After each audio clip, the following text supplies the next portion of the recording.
falar mais sobre esse assunto porque, enquanto as investigações continuam, aposentados e pensionistas seguem à espera do ressarcimento do dinheiro que foi descontado de forma indevida.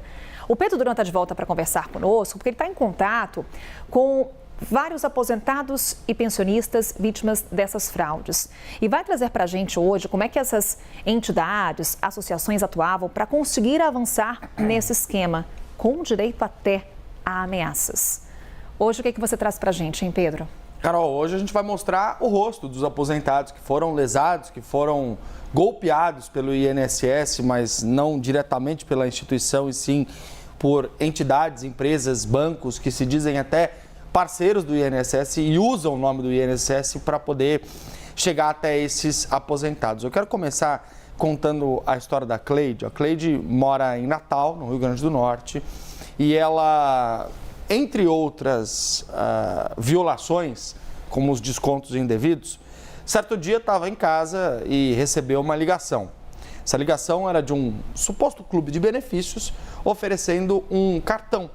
Esse cartão de crédito seria uma espécie de vantagem para ela poder ter descontos em farmácias, em mercados e com isso conseguir usar o benefício dela. Só que esse cartão tem uma mensalidade e essa mensalidade seria debitada do INSS dela, do benefício que ela recebe todos os meses. Quando ela conversava com a atendente pelo telefone, uma ligação muito ruim, a gente vai ouvir um trechinho dela já já, ela questionava sobre a vantagem, a necessidade desse cartão. E a atendente, acredite você, disse a ela que o cartão era obrigatório, que ela não poderia recusar. Cleide, então, pergunta mais detalhes, até o momento em que ela diz, olha, você pode ligar amanhã? E a atendente diz, a gente está oferecendo esse benefício hoje, tem que resolver isso hoje. E ela fala, portanto, então eu não vou querer. E a atendente, então, responde, então o benefício da senhora vai ser suspenso por 90 dias. Separamos um trechinho dessa ligação e desse diálogo para mostrar para você agora. Você pode ligar amanhã? Então, senhora, porque a gente já entra em contato já para liberar. Sim. A gente trabalha com computadores, mas Olha, eu não vou querer, não. Tá bom, estou pendente ao seu benefício da matrícula está bloqueado. É? Tá. Vai ficar bloqueado? Tá certo. Eu vou ligar para o INSS, tá bom? Obrigada. Tchau. Você vê a ameaça, né, Carol? E bom que a Cleide, naquele momento, já... teve um lampejo de racionalidade, né? Já traz ali exatamente o alerta. Ó, vou ligar para o INSS então. Você está me ameaçando, Isso. Eu vou então entrar em contato com o Instituto, que responde que isso não existe. Exatamente, que as ligações não podem ser feitas dessa forma. Falamos com o presidente do INSS ontem, mas o próprio INSS já tinha se manifestado nesse sentido, dizendo que não concorda e não adota essas práticas de ligar para as pessoas com ameaças de suspensão de benefício ou qualquer coisa do tipo. Imagina para o aposentado ficar 90 dias sem aposentadoria. É isso. Peguei um caso, Carol, mas assim, como esse, quantos outros não aconteceram e quantas outras pessoas ameaçadas não acabaram aderindo a isso, aceitando essa oferta indevida, porque se eles fazem é porque alguém aceita, e acabaram sendo lesados. Para poder trazer um pouco do relato dos aposentados, da Cleide, que é a primeira que vai aparecer agora nas imagens, da Lúcia, do Dimas e da Cláudia, separei alguns trechinhos da conversa que eu tive com eles. Passei o dia ontem conversando com vários aposentados para poder entender um pouco melhor como era o dia a dia deles, essas ligações insistentes, as ofertas de todo tipo de absurdo, e a gente vai exibir agora um compilado de algumas das falas desses aposentados. Vamos ver. Então, eu não aceitei. Quando eu disse que não aceitava, ela disse, então, seu benefício está bloqueado por 90 dias. Eu desliguei, agradeci a ligação, desliguei. Imediatamente eu liguei para o INSS e falei com o atendente, ele disse que não procedia essa informação. São vários descontos indevidos que estão fazendo na minha aposentadoria, sem a minha autorização. Descontam cartões, desconta plano funerário, clubes e mais algumas coisas, sem a minha autorização. Oferecem seguro de vida, cartão de benefícios, e quando a pessoa diz que não quer, eles continuam insistindo, continuam ligando. Ligam de vários telefones celulares, o que impede a pessoa de bloquear. R$80 dava para comprar mais mistura, dava para comprar carne, dava para comprar uma fruta, legumes, que a gente deixa de comprar por causa que esse povo pegou nosso dinheiro sem autorização. É uma vergonha descontar o dinheiro de pessoas que estão catando moedinhas para comprar remédio. É um dinheiro que a gente está deixando de pôr comida na nossa mesa para eles pegarem o dinheiro. Pois é, Carol, a gente consegue ouvir aí e sentir um pouco do relato da dor e do sofrimento desses aposentados, né? O Dimas, que é esse que aparece nas imagens, estava me contando que, no caso dele, fizeram desconto de associação, fizeram um empréstimo com juros e com prazo a perder de vista, que ele pagaria para o resto da vida, sem que ele tivesse sequer concordado com isso. Inscreveram ele num plano de assistência funerária de Porto Alegre, sendo que ele mora em Franca, no interior de São Paulo, mais de 1.000 quilômetros de distância, que nunca pediu também para inscrever. Inscreveram ele num clube de benefícios do Rio de Janeiro. Ele falou: Pedro, com 71 anos, eu nunca fui ao Rio de Janeiro e nem pretendo ir ao Rio de Janeiro. Muito menos para ir num clube de aposentados que me inscreveram nesse benefício. E tudo sendo descontado da conta dele o tempo todo. Ele entrou com não 1, não 2, não 3, mas 7 processos na justiça por conta do que aconteceu com ele. Aí da Lúcia, que aparece também nas imagens, psicóloga, ela falou: a minha sorte, Pedro, é que eu sou uma pessoa esclarecida. Eu sou psicóloga, ainda estou atuando, sou pensionista, tenho a viúva há 40 anos, né? Tenho o meu benefício sendo recebido, mas uma pessoa que está em uma vulnerabilidade, que recebe uma ligação dessas, facilmente cairia, né? Vítima de coação, como a gente viu. Exatamente. São coagidas.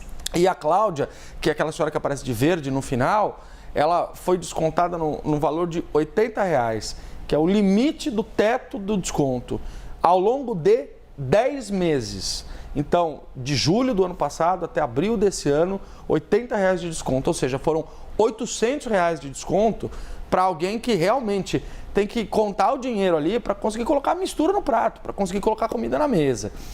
A gente se questiona sobre como essas entidades, empresas, conseguiram os dados dos aposentados. E o Carlos Alberto Costa, que é presidente da empresa de gestão de banco de dados em São Paulo, falou um pouco sobre isso. Ele explicou que o INSS não é de hoje, já tem muitos problemas de falhas na segurança digital e no vazamento, e que isso pode ter contribuído para que esses dados fossem vazados para essas empresas, fora além, é claro, da investigação que está acontecendo em 3 lugares nesse momento: na Polícia Federal, na Controladoria Geral da União e no próprio INSS. Vamos ouvir a fala dele. A hipótese mais provável para a obtenção desses dados do vazamento é como origem o próprio INSS. Infelizmente, o histórico do INSS não é positivo com relação à proteção dos seus dados. A gente tem, em 2022, uma condenação do INSS por parte da Agência Nacional de Proteção de Dados, a ANPD, por conta do vazamento de CPF, dados bancários e data de nascimento de milhões de beneficiários do Brasil.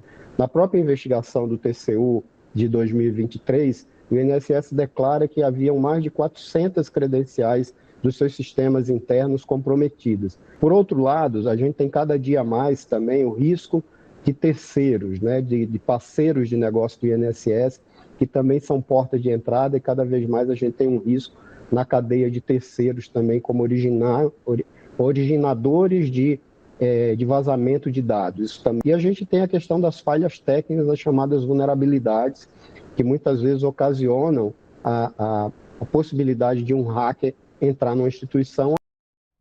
Vou trazer, para finalizar, Carol, a imagem desses 4 aposentados que a gente ouviu aqui, para poder deixar aqui também um convite para as pessoas que tiverem relatos sobre esses descontos abusivos no INSS. Estou disposto a conversar com as pessoas. Algumas dessas pessoas falei, inclusive, pelo Instagram. O meu Instagram é @PedroMelete, com 2 T's. Se você tem algum caso na sua família, de amigos, que tenha alguma relação com esse desconto, você pode entrar em contato pelo Instagram ou pelo e-mail pedro.duran@cnnbrasil.com.br, porque foi através da nossa reportagem de ontem, segunda-feira, que boa parte dessas pessoas vieram até mim para poder relatar um pouco do que tem sofrido no dia a dia. Então, também agradecer aqui a Ida Lúcia, a Cleide, a Cláudia e o Dimas por terem contado a história deles. E a gente conversou com o PROCON aqui de São Paulo para entender o que as pessoas podem fazer para evitar serem vítimas desse tipo de golpe, desse tipo de ação. Preparamos uma artezinha que mostra exatamente algumas dicas que podem ser adotadas por todo mundo nessa dinâmica das ligações insistentes e também dos abusos. Então, sempre desconfiar de ofertas muito vantajosas, ou seja, se algo lhe parece ter muita vantagem, isso pode ser um golpe, não aceite, não caia, desligue e depois entre em contato com a empresa, conferindo se de fato ela existe, se é uma empresa séria. Evite contratar um serviço por impulso, você não é obrigado a contratar serviço nenhum pelo telefone, você não é obrigado a ficar consentindo termos, a dizendo sim, a aceitando o que as pessoas te oferecem. Então, se você... Não aceite ameaça. Não aceite ameaça. Se você tem algum interesse naquele serviço, você anota, desliga, pesquisa, conversa com um amigo, um familiar, até um advogado, sim, e aí depois você avalia a contratação do serviço. Guardar documentos e provas é muito importante. A gente está vendo agora a luta dos aposentados para conseguirem ter o dinheiro de volta.